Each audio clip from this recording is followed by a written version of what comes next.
The moment Sarah and I finally got the keys to our first home, I felt like all our sacrifices had paid off. 3 bedrooms in a peaceful Atlanta suburb with a backyard perfect for barbecues and future family gatherings. Then came the news that Sarah was pregnant after years of trying. Double blessing. When we shared our joy with her family, I noticed something off about her sister Natalie. She mentioned wanting to move in to help during the pregnancy. I had no idea what was really coming. Let me know where you are watching from. Hit like and subscribe if family boundaries matter to you too. Sarah and I had been married for 3 wonderful years. Both 30 years old, we had spent our 20s working overtime and cutting expenses to save for our dream home. The modest 3-bedroom house in the suburbs of Atlanta might not have seemed like much to some people, but to us, it represented everything we had worked for. The faded blue exterior and slightly outdated kitchen did not matter to us one bit. This was our sanctuary, our future. We had specific plans for each room. Our primary bedroom would remain as is, but we wanted to convert the smallest bedroom into a home office where Sarah could continue her freelance graphic design work. The 3rd bedroom, the one with morning sunlight streaming through the windows, would someday become a nursery. That someday seemed far away given our previous struggles with fertility. Sarah had experienced 2 miscarriages early in our marriage, and doctors had warned us that conceiving might be challenging due to her medical history. Those setbacks only strengthened our bond.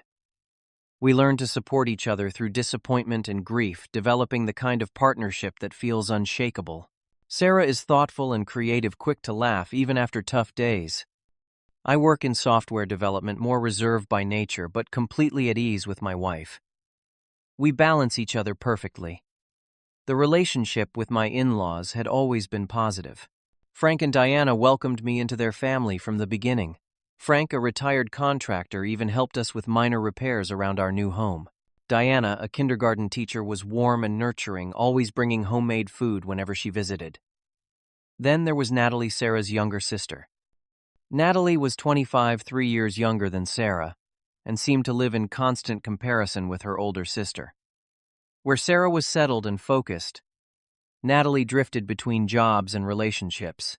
She had been a real estate agent, then a social media manager, then worked at a startup that quickly folded. Her dating life followed a similar pattern of instability. There had been small incidents over the years that hinted at tension. Natalie borrowed clothes from Sarah without asking, then returned them damaged. She would make subtle comments about our wedding being too traditional, or our career choices being too safe. Sometimes she would call Sarah late at night, with minor emergencies pulling her away from our time together. I noticed these things, but never made an issue of them.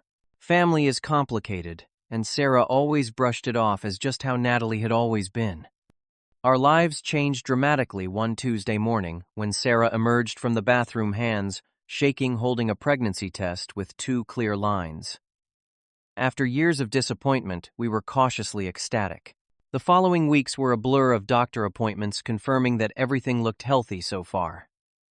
The pregnancy was classified as high risk given Sarah's history, but our doctor was optimistic.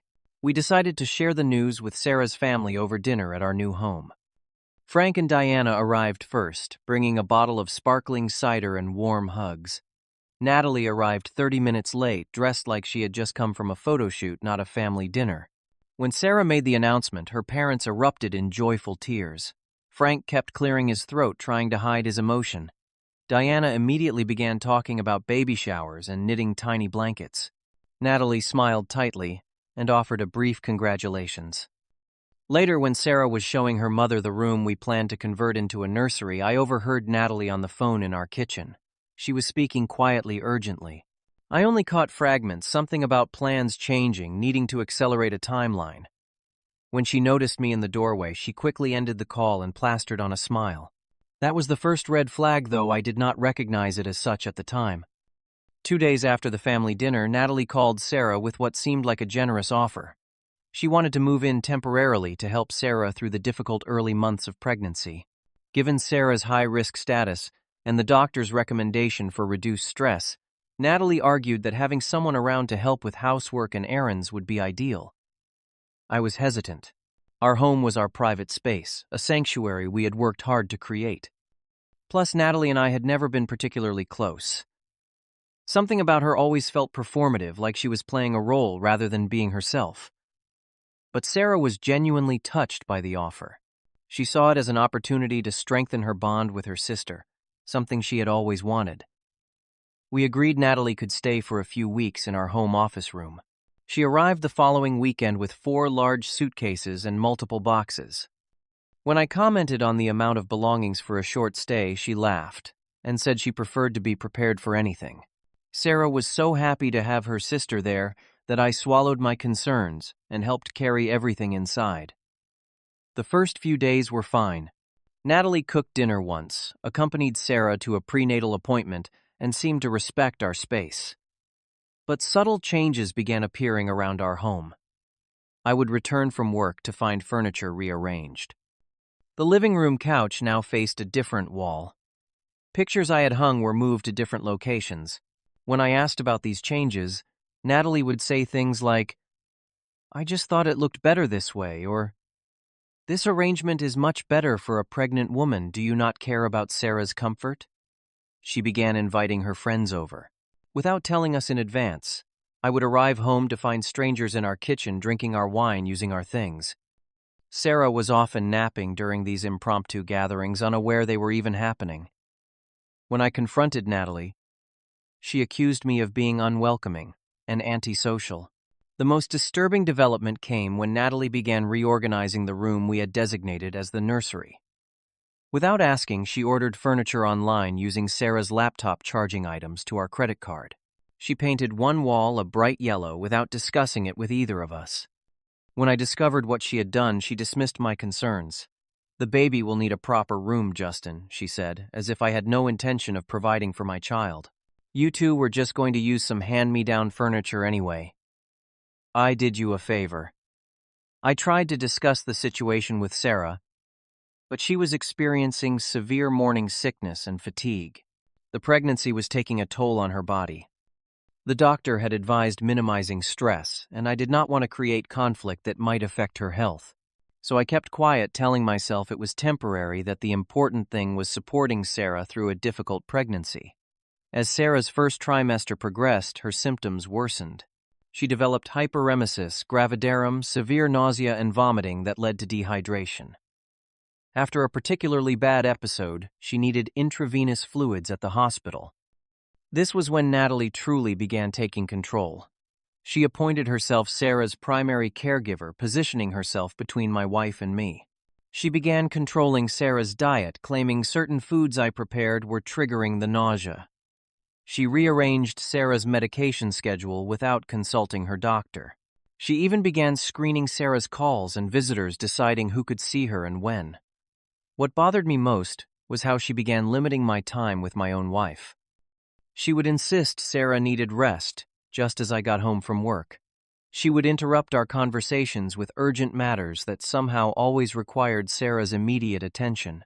Whenever I tried to discuss baby preparations or our future, Natalie would interject with her own ideas and plans. I attempted several times to talk privately with Sarah about the situation, but Natalie was always hovering nearby. On the rare occasions I managed to express my concerns, Sarah would gently remind me that the pregnancy was difficult, that her sister was just trying to help, and that it was only temporary. I could see how exhausted she was, so I backed down each time, not wanting to add to her burden. The turning point came when I overheard Natalie on another secretive phone call late one night. I had gone downstairs for water and heard her voice from the kitchen. She was speaking in hushed tones about property rights and tenant law. I distinctly heard her say, "Once the baby comes, things will fall into place. They will be too overwhelmed to notice what is happening with the house." The next day I came home early from work and found a folder of real estate documents in Natalie's open bag. There were printouts about property transfers and homeownership rights in Georgia. I noticed our mail had been rerouted, with several of our bills now coming addressed to Natalie at our address. My suspicions fully aroused, I used Sarah's laptop that evening and found disturbing search history, high-risk pregnancy, complications, legal rights of caregivers, how to transfer property in case of medical incapacitation, and most Alarmingly, how to prove parental unfitness. Natalie had been researching these topics extensively, and I finally understood that what was happening was not just annoying interference, but something much more calculated. The next morning, I waited until Sarah was resting and confronted Natalie directly. I asked her about the real estate documents and the suspicious searches on the laptop. Her reaction was immediate and practiced. She laughed dismissively, then quickly shifted to concern. "Justin, I think all this stress about the baby is making you paranoid," she said with false sympathy. "Those documents are for a client. I am still doing some real estate consultations, and the searches I was just worried about Sarah, and wanted to make sure all bases were covered legally for the baby. Would you rather I not care about my sister and future niece or nephew?" When I pressed further mentioning the redirected mail and overheard conversations, her expression hardened momentarily before she called out to Sarah, who had appeared in that the hallway drawn by our raised voices. "Sarah, I am worried about Justin," Natalie said before I could speak. "He is accusing me of trying to steal your house or something crazy. I think the pregnancy might be affecting him more than we realized. Maybe he is jealous of our sister bond." Sarah looked confused and upset, exactly what the doctor had warned against. She asked me to explain, but Natalie kept interrupting, twisting my words and concerns. The conversation ended with Sarah in tears, Natalie comforting her and me, feeling like the villain in my own home. Over the next few days, Natalie escalated her campaign. She began suggesting to Sarah that my behavior was concerning, that my stress levels made me an unreliable partner. She scheduled doctor appointments and prenatal classes without informing me, then pointed out my absence as evidence of disinterest in the pregnancy. I felt increasingly isolated, unable to connect with my wife without Natalie's interference.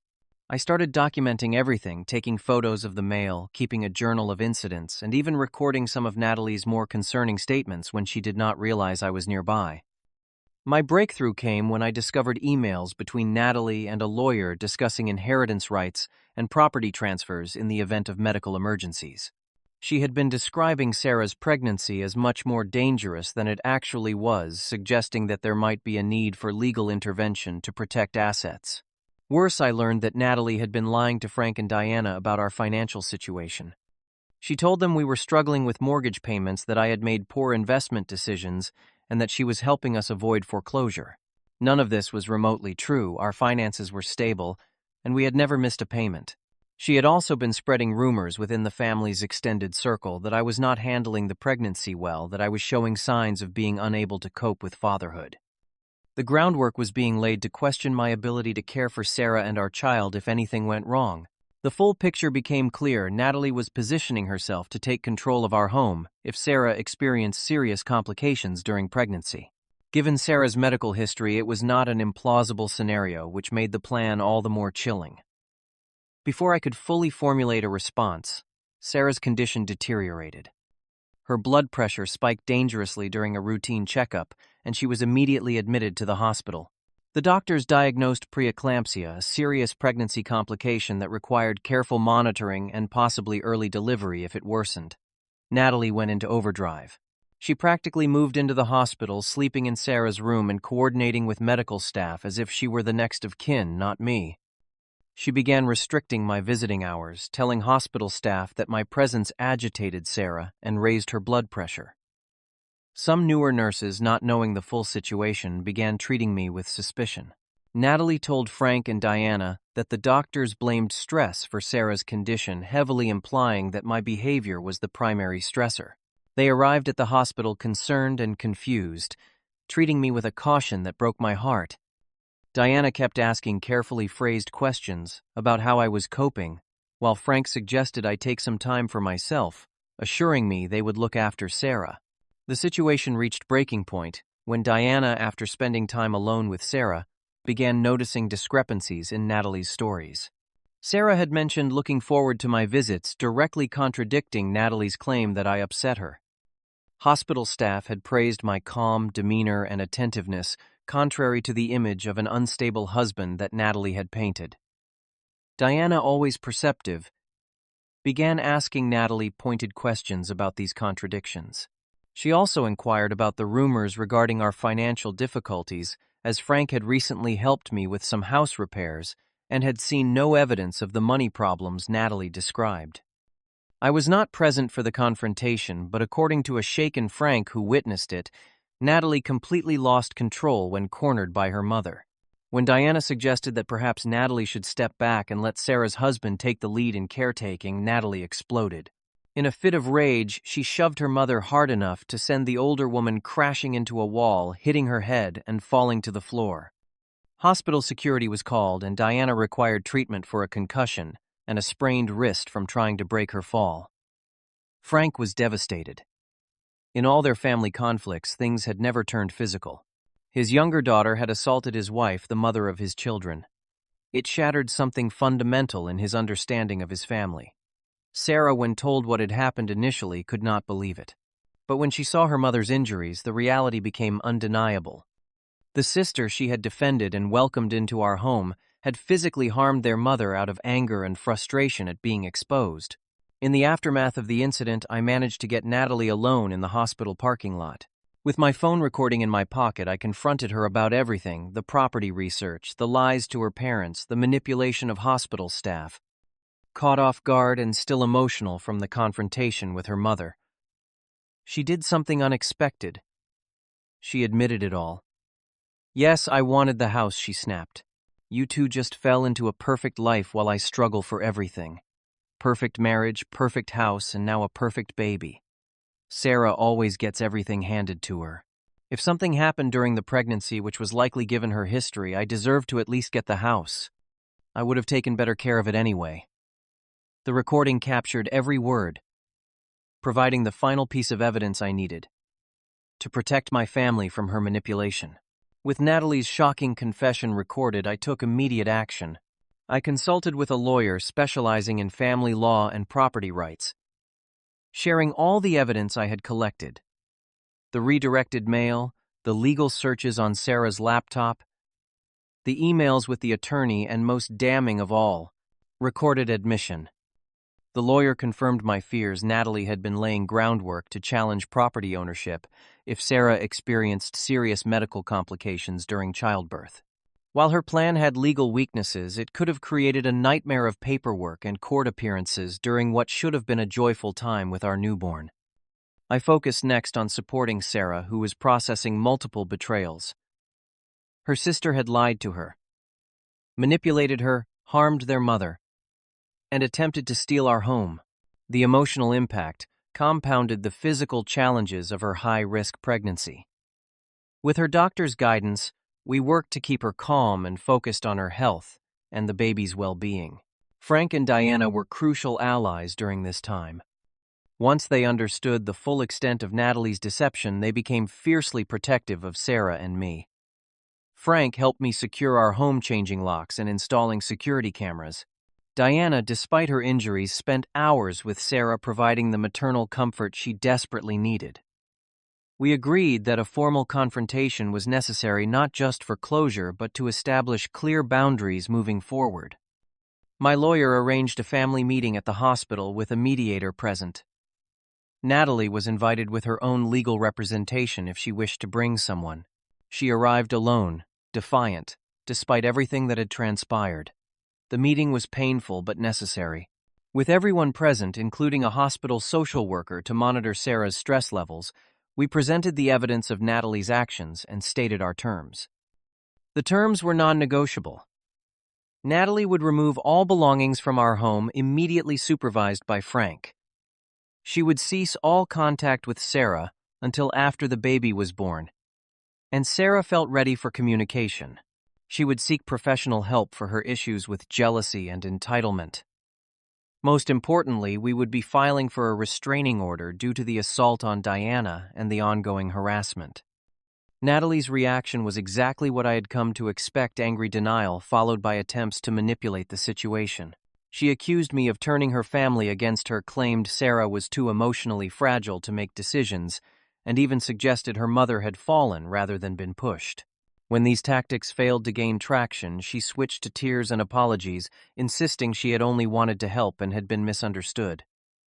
The performance fell flat. With the recording playing her own words back to her, there was no room for misinterpretation. Even more damning was the hospital security footage of the altercation with Diana, which the hospital administration had provided for the restraining order application. Sarah, though physically weakened by her condition, showed remarkable strength during the confrontation. She looked her sister in the eye and said simply, "I loved you and trusted you with everything, including my home and my child's future. I need you to leave now and get help. Maybe someday we can rebuild, but that day is not today or anytime soon." The legal consequences came swiftly. The restraining order was granted prohibiting Natalie from coming within 100 yards of Sarah, me, our home, and Diana. Frank arranged for Natalie's belongings to be removed from our house and placed in storage. The family home where Natalie had been staying between apartments was also off limits to her now, as Diana did not feel safe with her daughter nearby while recovering from her injuries. Natalie's professional reputation took a hit as well. When colleagues in her real estate network learned of her actions, particularly the legal research into questionable property transfers, many distanced themselves. Ethical concerns in real estate are taken seriously, and her behavior raised red flags about her professional judgment. Diana recovered slowly from both her physical injuries and the emotional trauma of being assaulted by her daughter. As a mother, she struggled with feelings of guilt and failure, wondering where she had gone wrong in raising Natalie. Frank supported his wife while dealing with his own sense of betrayal. They began attending family therapy to process these complex emotions. The most positive outcome came 6 weeks later, when despite all the drama and stress, Sarah gave birth to a healthy baby girl. We named her Lily, symbolizing rebirth and a new beginning for our family. The delivery was complicated but successful, with both mother and daughter emerging healthy. In the months that followed, we settled into life as new parents. Our home, once invaded and nearly stolen, became a sanctuary once more. Frank and Diana were wonderful grandparents, visiting regularly but always respecting our space and boundaries. We installed a comprehensive security system, not out of ongoing fear, but as a precaution that helped us all sleep better at night. Natalie eventually entered therapy, though whether from genuine desire for change or as a strategy to eventually regain family access, we could not be sure. She sent letters of apology through her therapist, which we acknowledged but did not immediately respond to. Healing would take time, and trust once broken so thoroughly could not be quickly repaired. The whole experience taught us painful but valuable lessons about family dynamics and boundaries. We learned that sharing blood does not entitle someone to unconditional access to your life, home, or future. We discovered the importance of clear communication between partners, especially when outside influences threaten to come between you. Most importantly, we realized that creating a healthy environment for our child meant being vigilant about the people we allowed into our lives. Lily deserved to be surrounded by individuals who genuinely wished her well, not those who viewed her as a pawn in their own agenda. Today, our daughter is 6 months old, thriving in the loving home we protected for her. Sarah has fully recovered and returned to her freelance work, designing from a home office we reclaimed and rebuilt. I have become more assertive in establishing boundaries while remaining compassionate toward others. We are stronger for having weathered this storm together. The restraining order against Natalie remains in place, though we hear through Frank that she has moved to another state and started fresh. Perhaps distance and time will bring the perspective and growth she needs. While I remain cautious, Sarah occasionally expresses hope that someday, in some form, her sister might earn a place in our lives again. Whether that happens or not, we now know exactly where to draw the line between family support and family interference. What would you have done in my situation? Could you forgive someone who tried to take advantage of your vulnerability during what should have been the happiest time of your life? Leave your thoughts in the comments below. And if this story resonated with you, please like, subscribe, and share it with someone who might need a reminder about the importance of setting healthy boundaries, even with family. Thank you for listening, and remember, the family you choose can sometimes be more important than the family you are born into.